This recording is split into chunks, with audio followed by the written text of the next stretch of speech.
우리 하나님 말씀 출애굽기 2장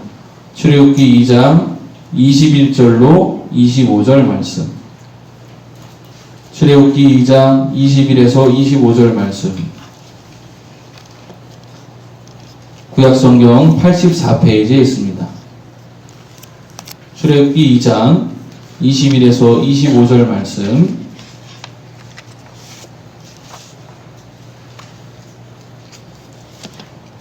출애굽기 2장 21에서 25절을 다 함께 한 목소리로 같이 읽어보겠습니다. 21에서 25절 시작. 모세가 그와 동거하기를 기뻐하며 그가 그의 딸 시포라를 모세에게 주었더니 그가 아들을 낳음에 모세가 그의 이름을 게르솜이라 하여 이르되 내가 타국에서 나그네가 되었음이라 하였더라. 여러 해 후에 애굽 왕이 죽었고 이스라엘 자손은 고된 노동으로 말미암아 탄식하며 부르짖으니 그 고된 노동으로 말미암아 부르짖는 소리가 하나님께 상달된지라. 하나님이 그들의 고통 소리를 들으시고 하나님이 아브라함과 이삭과 야곱에게 세운 그의 언약을 기억하사 하나님이 이스라엘 자손을 돌보셨고 하나님이 그들을 기억하셨더라. 아멘. 할렐루야. 시험을 이기고 세상을 이기고 주 앞에 나온 그렇게 인도받은 우리가 하나님 앞에 마땅히 감사해야 될 줄 믿습니다. 우리 옆 사람에게 이렇게 한번 권면하면서 인사해 보겠습니다. 하나님이 당신의 기도를 들으십니다. 하나님이 당신의 기도를 들으십니다. 아멘. 수많은 위협과 위기를 우리가 견디고 이 자리에 나와 있는 것 같아요. 지난 한 주 동안에 우리의 모습이 어떠했든 하나님은 예배드리는 자리로 나온 것을 얼마나 기뻐하시는지 모릅니다. 그래서 이 자리에 나온 여러분들의 그 모습이 간절한 기도의 모습이라 생각하시고 여러분들의 기도를 응답하실 줄 믿습니다. 오늘 본문에 보니까 하나님에게 소리가 상달됐다라는 표현이 나오는데 하나님께 소리가 상달될 정도로 우리는 간절함을 갖고 살아야 됩니다. 근데 평상시에는 그 간절함을 비치지 못해요. 고난이 왔을 때 마치 향나무의 향은 그 향나무가 깎였을 때 나는 것처럼 우리도 고난이라는 것에 깎여 나갔을 때 아픔이 있을 때 비로소 하나님께 우리의 목소리를 부르짖어 상달되게 만드는 것 같습니다. 우리의 지금 힘든 시기가 바로 이와 같은 귀한 응답의 역사를 나타낼 줄 다시 한번 주님의 이름으로 축원합니다. 본 말씀 가지고 하나님의 인큐베이팅 그런 제목으로 은혜 나누기 원합니다. 오늘은 태신자 작정 주일인데요. 4월 26일 날 우리가 오후에 행복한 만남 예배를 드리려 합니다. 그때 이제 우리가 품었던 태신자들이 초신자가 되는 거를 바라보는 거죠. 다음 주에 이제 기도용 카드를 나눠드리면 매주 갖고 다니시면서 매일 갖고 다니시면서 품고 기도하시면 좋겠습니다. 그런 말이 있죠. 오늘 무엇을 하느냐가 10년 뒤에 나를 결정한다고. 제가 기타를 중학교 3학년 겨울방학 때 처음 배웠는데 그때 배우게 된 계기는 아버지가 권유하셔서였어요. 아버지가 사람이 혼자 있을 때 뭘 하는지가 그 사람을 결정한다고 아버지가 그러시면서 혼자 있을 때 할 수 있는 아주 좋은 게 있다. 뭐냐? 하나님께 찬양해라. 그래서 혼자 있을 때 혼자 가만히 찬양하기가 힘드니까 악기를 다루면 좋은데 편하게 배울 수 있는 게 기타다. 그러면서 기타를 배우라고 그러셔서 고3 겨울방학 때 남들은 수학의 정석 배우러 다닐 때 저는 기타 배우러 다녔어요. 근데 그때 그 배웠던 것이 정말 저한테 굉장한 유익이 됐습니다. 제가 고등학교 시절에 참 힘들었던 것 같은데 힘들 때 물론 학업으로 이렇게 스트레스를 푸는 천재들도 있겠지만 저는 천재가 아니었기 때문에 힘들 때 어딘가 스트레스를 풀어야 되는데 뭐 가정형편도 어렵고 뭐 어디서 다른 거 풀 수 있는 방법도 없고 요즘처럼 무슨 코인 노래방이 있는 것도 아니고 그래서 그냥 열심히 집에서 기타 아버지가 사주신 기타 가지고 막 치면서 스트레스 풀릴 때까지 막 찬양을 불렀던 그런 기억이 납니다. 우리가 지금 무엇을 품고 있느냐가 그래서 참 중요한 것 같아요. 내가 뭘 품고 있느냐는 반드시 나의 미래에 영향을 미치니까요. 조직심리학자인 애덤 그랜트라는 분이 쓴 Give and Take라는 책이 있습니다. 우리 좋아하는 말이죠. Give and Take. 이분이 사람을 세 종류로 나눠요. 아마 알고 계실 텐데 첫 번째 사람들은 기버, 주는 사람이라는 거죠. 이 사람들은 다른 사람한테 베풀 때 기쁨을 느끼고, 내가 조그만한 그 헌신을 했는데 다른 사람이 큰 이익을 본다. 그럼 무조건 거기에 먼저 매달리는 사람들. 이게 기버라는 사람들의 특징이에요. 그리고 두 번째 유형은 이제 그 테이커라는 유형의 사람들. 테이커라는 사람들은 가져가는 거죠. 이 사람들은 남의 것 어떻게 하면 나한테 가져올까? 남의 것 어떻게 하면 빼앗을까? 가져오는 거에 관심이 많아요. 내가 더 이득을 크게 볼 수 있고 남이 손해를 보는 것은 별로 이렇게 중요하게 생각하지 않는 사람. 그리고 세 번째 유형은 바로 이퀄러 또는 매처라고 그래가지고 손해하고 그리고 이익을 매칭시킨다는 거예요. 두 개를 일치시키려고 노력하는 사람. 이게 매처인데, 이 매처가 다행히도 사회적으로는 대다수를 차지한다는 거예요. 테이커가 대다수였으면은 정말 끔찍한 세상이었을 텐데, 대부분의 사람들은 이 매처라는 거예요. 특히 조직사회에서는 대부분 매처가 될 수밖에 없다는 거예요. 내가 어느 정도 줬으면 기브 앤 테이크가 일어난다는 거죠. 내가 이만큼 줬으면 이만큼 받아야 된다는 게 공적으로 심리적으로 형성이 되어 있다는 거예요. 그래서 사회 이제 전체 각층을 쫙 둘러보니까 제일 최하층에 있는 사람들이 어떤 사람이냐? 최하층에 있는 사람이 기버라는 거예요. 기버. 주기만 하는 사람은 계속 테이커한테 시달리기도 하고, 그러니까 밑바닥에 깔리는 사람들이 많더라. 근데 더 놀라운 것은 최상층에 있는 사람도 기버라는 거예요. 그래서 어떻게 최상층에 기버가 있을 수 있을까? 애덤 그랜트가 조사하고 연구해 보니까 이 최상층에 있는 기버가 혜택 보는 이유는 바로 대부분의 사람이 매칭을 하는 매처기 때문이라는 거예요. 대부분의 사람들은 하나 받았으면 하나를 줘야겠다는 마음을 늘 갖고 산다는 거예요.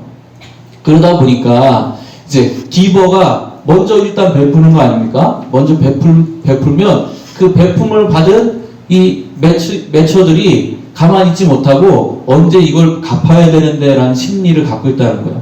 그것이 이 사람한테, 이 기버한테는 굉장한 무기가 된다는 거죠. 언젠가 한 번은 내 부탁을 들어줄 사람이 생긴 거니까, 호의를 가지는 사람이 생긴 거니까.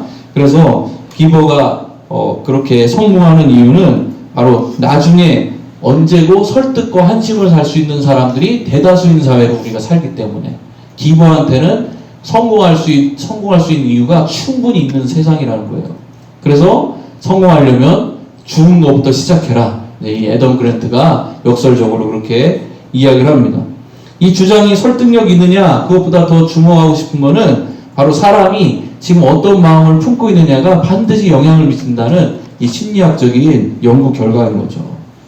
확신은 사람을 어떻게 움직이느냐, 확신은 어떻게 삶을 움직이는가라는 책에 보면은 이런 재미난 예화가 나와요. 개구리 3마리가 있는데 이 개구리 3마리가 각자 다른 생각을 하고 산다는 거죠. 첫 번째 개구리는 비관주의자예요. 뭐든지 그냥 비관적으로 봐. 두 번째 개구리는 낙관주의, 뭐든지 좋게 보고. 세 번째 개구리는 확신주의. 낙관과 확신이 뭐가 다른지 이 개구리 3마리를 통해서 설명하는데, 이 3마리가 똑같이 우유통에 빠졌습니다. 비관주의 개구리는 모든 안 좋은 것만 바라보니까 도저히 여기서 나갈 수가 없구나 라는 것만 보이는 거예요. 아, 안 되겠다. 그리고 좌절하고 그냥 거기서 죽는다는 거예요. 낙관주의 개구리는 어떤 종류냐? 들어갔는데 괜찮아. 어쨌든 하나님이 계시니까 난 살겠지 라는 생각하고 가만히 있다가 죽는다는 거예요. 낙관주의 개구리. 세 번째, 그러면은 이제 확신주의 개구리는 어떤 개구리냐? 자기가 지금 뭘 할 수 있는지를 살피고 그걸 할 수 있다는 걸 확신한다는 거예요. 세 번째 개구리는 삶에서 여지를 찾는 개구리라는 거예요. 그래서 이렇게 허둥대다 보니까 수영을 하고 있다는 거죠. 그래서 어차피 헤엄치는 건 좀 힘들긴 하지만 헤엄치는 건 똑같네. 그리고 계속 헤엄을 친다는 거예요. 그럼 어떤 일이 일어납니까? 우유가 점점점 응고되면서 치즈가 되어가고 약간의 고체덩어리가 생기면서 그걸 발판 삼아서 발로 뻑 차고서 밖으로 뛰쳐나가서 그렇게 탈출할 수 있는 개구리, 그게 확신을 가지는 개구리라고 그 책에서 그렇게 이야기를 합니다. 오늘 우리가 한 사람을 복음으로 품겠다라고 하는 그 다짐을 하려고 그러는데, 복음을 받아들이지 않았던 그 사람이 우리 태중에 있는 태와 같이 연약해 보이는 그 사람이 언젠가는 반드시 나올 거라고 믿는 그 믿음, 그것은 아마도 이 확신주의자의 믿음과 같다고 이야기하고 싶어요. 단순한 낙천적인 생각이 아니에요. 이건 우리가 할 수 있는 것이기 때문에 하는 것이고, 그렇게 하다 보면 하나님이 나와 함께 보조를 맞추어서 일으키실 수 있는 기적이기 때문에 그렇죠. 하나님은 우리가 할 수 없는 걸 우리에게 주시지 않아요. 하나님 말씀하셨어요. 모든 족속으로 제자를 삼아라. 아유, 하나님, 나는 언어도 못하고요, 이것도 못하고 저것도 못하는데 제가 할 수 있을까요? 충분히 여러분 할 수 있게 만드세요. 언어를 못한다고요? 그 사람이 우리 언어를 하게끔 해서라도 내 옆에 오게끔 하나님 만드세요. 그래서 그 사람을 복음을 전할 수 있도록 도와주세요. 제가 중국어 못하는데 부교육자 때 중국인 전도했거든요. 어떻게 했을까요? 중국인 학생이 우리말을 잘해요. 그래서 그냥 저하고 얘기하다가 예수님 믿겠어요. 그래서 예수님 믿게 하고, 그 친구가 자기 친구들, 그 인하대에 있는 학생이었는데 인하대학교에 있는 중국인 학생들 또 초청해갖고 같이 전도하고 한 4명이 같이 예배 드렸어요. 네. 그리고 참 고맙잖아요. 대견하고. 그래갖고 야, 너 진짜 한국말 잘한다 그랬는데 그 친구가 그러더라고요. 중국어는 더 잘한다고. 제가 중국어를 못하니까 하나님이 한국어 잘하는 중국인을 붙여줘서 그 중국인한테까지 복음을 전하게 하시는 것처럼, 하나님은 못하는 걸 시키는 분이 아니세요. 반드시 할 수 있기 때문에 여러분들에게 명령하신 겁니다. 태신자를 품는 일, 여러분 주변에 예수 못 믿는 사람이, 안 믿고 있는 사람인데 여러분이 지금 마음에 들어오게 하시는 일, 다 그 사람을 전도할 수 있기 때문에 여러분의 마음에 들어오게 하시는 줄 믿으시기 바랍니다. 크리스찬은 공상하는 사람들이 아니에요. 낙천주의가 아닙니다. 그냥 상상하는 그런 잘못된 낙천주의자들이 아니에요. 하나님을 믿는다는 건요, 현실을 더 정확하게 보는 거예요. 현실을 그냥 보는 사람들은 대충 볼 때 그냥 이 겉모습이 이러하니까 이렇게 가겠구나 이렇게 봐요. 그러나 하나님 믿는 사람들은 어떻습니까? 하나님이 지금 어떻게 하고 계시는지를 묻고 응답을 받아서 가니까 현실보다 더 현실을 잘 보는 사람이 하나님 믿는 사람이라고요. 오늘 본문의 주인공인 모세는 파란만장한 삶을 살았어요. 그리고 참 그 파란만장한 삶 속에서 최고와 최악을 다 경험한 사람입니다. 태어날 때는 어떤 일이 있었습니까? 영아 살해 명령이 떨어졌어요. 그래서 모세는 태어나서 몇 달 정도 키워지다가 안 됐지만 엄마로부터 버림을 받습니다. 물에 띄워졌어요. 나일강에 버려졌어요. 그냥 자기가 목숨을 끊지 않았다 뿐이지 사실은 죽인 거나 다름없어요. 엄마가 버렸습니다. 버렸는데 어떤 일이 일어나죠? 하나님이 기적적으로 바로의 딸을 만나게 하셔서 애국 공주가 그 아이를 보고서 이쁘다 여겨서 데려가서 양 아들 삼습니다. 그래서 궁궐에서 최고의 교육을 받으면서 40년을 보내요. 40세까지 최고의 교육을 받았어요. 그래서 군사적인 지식, 또 육체적인 단련, 또 여러 가지 세상의 각종 문화적인 지식까지 다 섭렵한 사람이 되었습니다. 얼마나 그 마음속에 단단함이 있었을까요? 이 정도면 뭐든지 할 수 있겠다, 그런 마음이 들었을 때 그는 민족을 구원하겠다는 마음을 품고 사람들을 보다 보니까 자기 백성을 괴롭히는 이 사람들이 보이는 거죠. 그래서 그하고 다투다가 실수로 그를 죽이고 맙니다. 당시 그 애굽의 법에 왕족이 잘못을 했다고 그래서, 특히 왕족이 사람을 죽였다고 그래서 추방하는 일은 사실 없어요. 이 당시에. 그런데 그럼에도 불구하고 왕궁에서 쫓겨나는 그런 비극을 겪어요. 아마도 그 안에 있던 정권 다툼이었을 거라고 생각합니다. 오늘날의 학자들은. 그런 다툼에서 밀려난 모세, 사실은 한번 힘을 길러서 애굽의 전체 지도자가 될 수 있었던, 그리고 자기 나라를 정말 부흥시킬 수 있었던 그러한 사람이 바로 모세였는데 그 모든 걸 한순간에 허망하게 잃어버립니다. 네, 저도 그냥 옆에서 그냥 지켜본 것이었지만 저희 아버지가 화려하게 피었다고 화려하게 지시는 거를 볼 때 참 마음이 그렇더라고요. 아버지께서도 사업을 열심히 하셔가지고 굉장히 부유하셨다가 한순간에 모든 것이 다 날아가는 걸 보는데 정말 이렇게 사람의 인생이 이렇게 바뀔 수 있구나 라는 거를 그때 겪으면서 인생의 무상함을 어릴 때 겪었던 그런 생각이 나요. 아마 모세도 그랬을 것 같아요. 자신의 꿈인 민족의 해방은커녕 자기 하나도 지금 간수하지 못해서 도망자 신세가 됐습니다. 그러다가 오늘 본문에서와 같이 미디안 사람들을 만납니다. 미디안 사람들은 나라도 없어요. 그리고 유목민들입니다. 그러니까 그때 당시에 최고의 문화에서 성장했던 모세가 볼 때 미개한 족속이에요. 그런데 그 미개한 족속들이 자기와 같이 살자고 그러니까 기뻐했다는 거예요. 마음이 거기까지 내려갔어요. 그러고 결혼해서 살면서 첫째 아들을 낳는데 그 첫째 아들의 이름을 게르솜이라고 짓습니다. 게르솜, 이방에서 객이 되었다라는 뜻이에요. 나그네라고 자기를 생각했다는 거예요. 하나님은 왜 그에게 이러한 비극을 또는 이 고통을 주셨을까요? 이 모든 과정은 사실 우물안 개구리로 있던 모세를 하나님께서 불러일으켜서 하나님의 마음을 품게 하시고 하나님의 비전으로 살게 하시려는 과정이었다는 거예요. 하나님이 그에게 인큐베이팅하는 귀한 과정을 겪게 하셨다는 겁니다. 모세는 자신의 유모이자 엄마인 요게벳으로부터 자기의 정체성을 배웠습니다. 자기가 지금 이 왕실에 있지만 사실은 이스라엘 사람이다 라는 걸 배웠어요. 그리고 이스라엘에 구전되어 오는 성경 말씀을 통해서 하나님이 하신 말씀도 다 배웠어요. 너희는 이곳에 있을 사람이 아니다. 나가야 된다. 하지만 모세가 꿈꾼 건 뭡니까? 나가는 것이 아니라 그 안에서 혁명을 일으키는 걸 꿈꿨어요. 그런데 하나님께서는 그걸 뒤집으셔서 쫓아내셨습니다. 그리고 그의 정체성이 왕궁에 있는 왕족이 아니라 나그네다라는 걸 가르쳐 주셨어요. 그래서 이제야 깨달은 거예요. 아, 난 진짜 나그네군요. 그래서 게르솜이라는 이름으로 아들의 이름을 지었습니다. 하나님께서는 하나님의 나라를 만들어 나가시기 위해서 무궁한 많은 계획들을 세우셨습니다. 우선 나라를 이루기 위해 필요한 것이 무엇일까요? 주권이 있어야겠죠. 주권은 하나님이 갖고 계십니다. 그 다음에는요, 백성이 필요합니다. 이 백성을 만들기 위해 하나님께서는 표본이 될 사람을 선택하셨어요. 아브라함을 선택하시고 그 아브라함부터 후손을 만들어서 이스라엘의 12지파가 나오게 하셨습니다.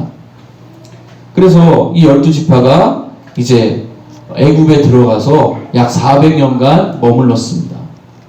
이 400년이라는 기간은 왜 주어진 것이었을까요? 이 400년 동안에 하나님께서는 원래 선택한 땅 가나안이 있었지만 그 땅에 이미 살고 있는 백성들을 그냥 내몰지 않으셨어요. 그 백성들이 돌아올 수 있는 기간을 허락하신 겁니다. 400이라는 숫자, 성경에서 4라는 숫자와 10 또는 4라는 숫자하고 100이 합쳐지면요, 그것은 꽉 가득 찼다 이런 뜻이 되는 거예요. 그것은 가득 찰 때까지 기다렸다는 거예요. 무엇이 가득 찰 때까지? 그들의 죄악이 가득 찰 때까지, 더 이상 회개하지 못할 정도가 될 때까지 그들이 돌아오기를 기다리셨어요. 하지만 돌아오지 않았고 결국에 가나안 땅은 심판의 날이 맞이하게 되는 거죠. 그때까지 기다렸다 이제 가나안 땅에 들어갈 때 돼서 이제 이스라엘 백성들을 애굽에서 끌어내시는 이야기가 출애굽기인 겁니다. 하나님께서 그렇게 준비시키셨는데 이스라엘 사람들은 그 안에서 나올 때 어떤 상태였는지 아십니까? 자기네들이 나가는 것에 대해서 기뻐하기보다는 나가서 우리 죽으면 어떡하지? 가나안 땅이라는데 못 들어가면 어떡하지? 그런 고민과 근심밖에 없었다는 거예요. 여러분, 하나님께서 여러분들을 예수 믿고 구원받게 하셨습니다.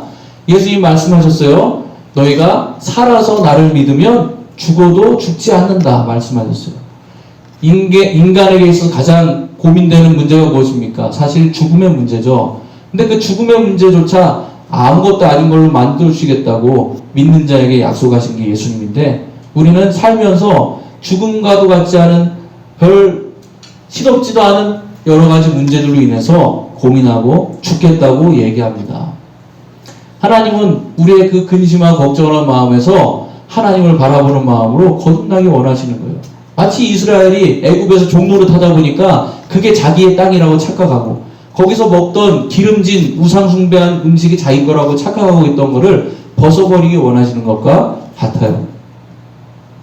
이스라엘 백성들이 거기 머물면서 이름이 한번 바뀝니다. 뭐로 바뀌었습니까? 히브리인으로 바뀌어요. 히브리라는 말은 사실 처음에 아브라함이 가졌던 이름이에요.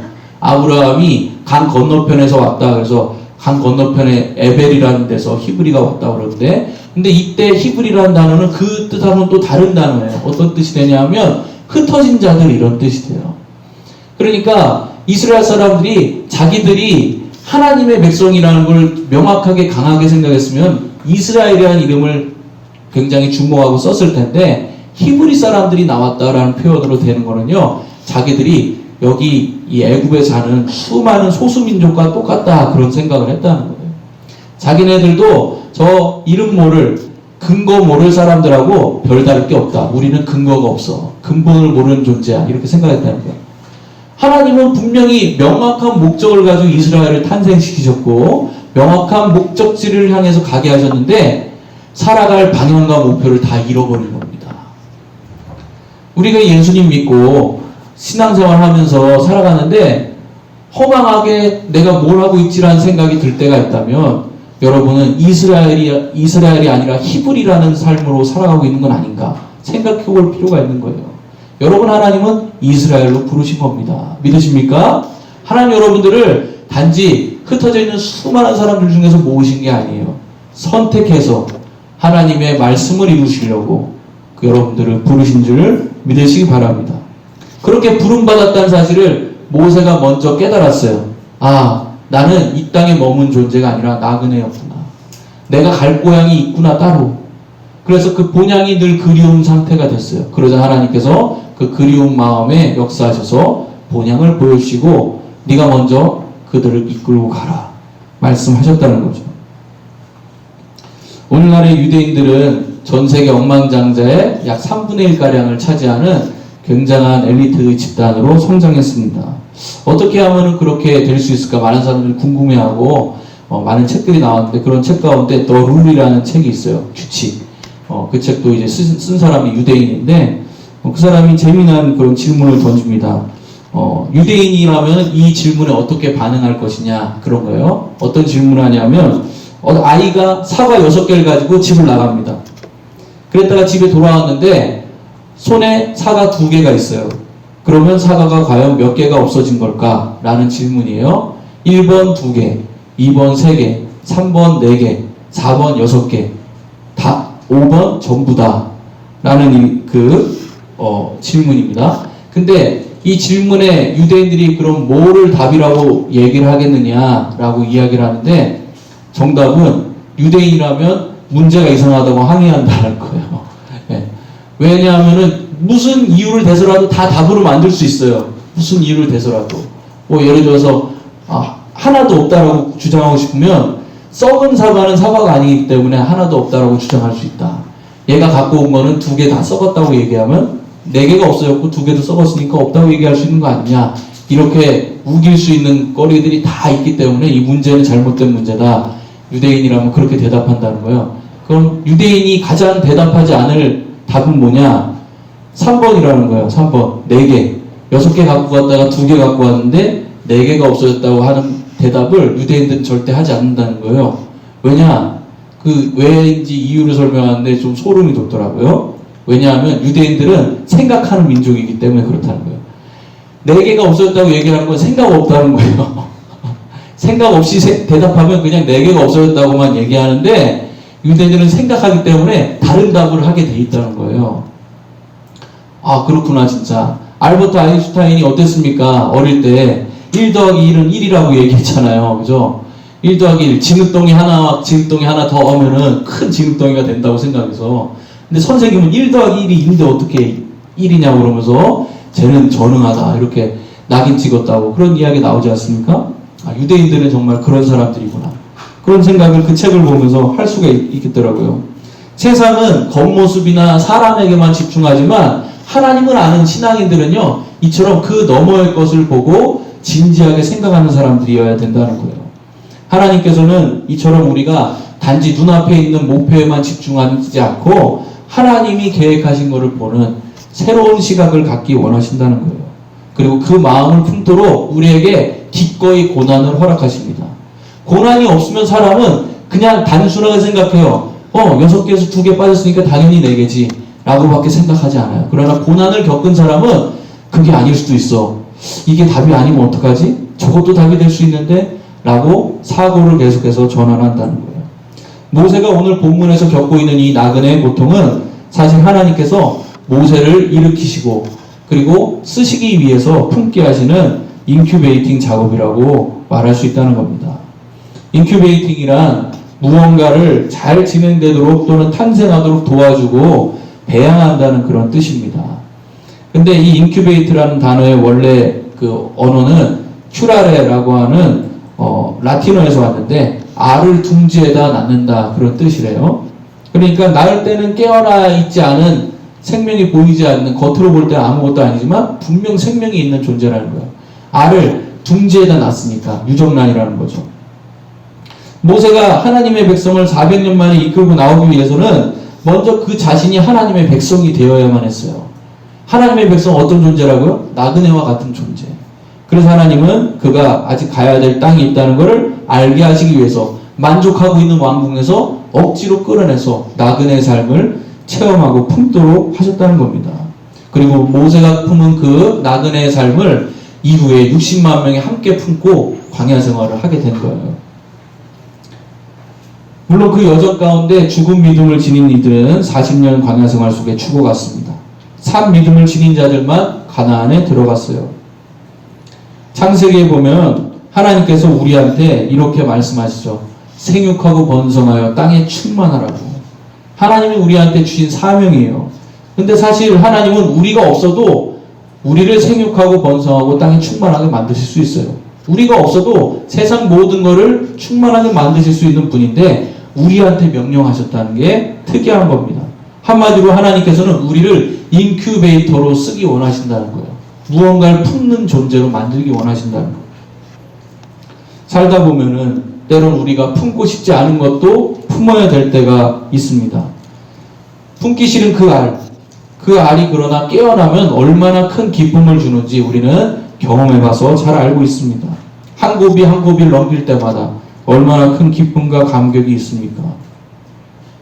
아이를 키우는데 막내 아이가 이제 언어가 잘 안 되니까 어려움이 많이 있죠. 고민하고 지금도 많은 언어가 안 되는데, 근데 생각해보면 전부 다 감사한 것 같아요. 네, 전부 다 감사. 요즘엔 이제 또 코로나19 때문에 병원에서 이제 많이 못 오게 하고 그러기 때문에 이제 병원 못 가고 집에 있어요. 집에 있으니까 치료가 안 되잖아요. 그래서 걱정되는데 하나님이 걱정할 필요가 없다는 걸 오늘 아침에 또 알게 하시더라고요. 왜냐하면 애가 키가 자랐어요. 네, 키가 자랐어. 감사하더라고요. 네, 가만 생각해 보니까 그렇게 그 치료 다닐 때는 자기 자고 싶을 때 못 자잖아요.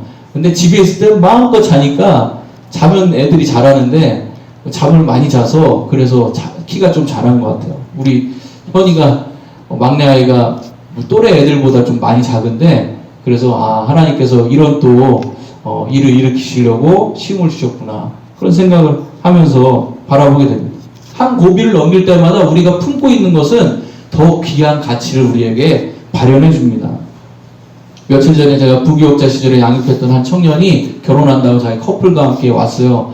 많은 생각이 들더라고요. 그 청년이 정말 믿음이 바닥을 쳤을 때도 제가 봤었고, 그리고 큰 어려움을 겪는 것도 봤었고, 회개하고 하나님께로 돌아온 것도 봤었기 때문에, 그러다 이제 어엿한 가정을 이룬다고 그러니까 얼마나 감개무량한지 정말 마음이 벅차오르더라고요. 제 자식은 아니지만 마음이 벅차오르고 정말 하나님께 감사하더라고요. 하나님께서는 이처럼 무언가를 품고 있는 사람에게 그 품은 것의 가치만큼 소중한 체험을 하게끔 해주신다는 거예요. 하나님은 우리에게 내 옆에 있는 누군가가 하나님의 보물이라는 걸 알려주기 원하십니다.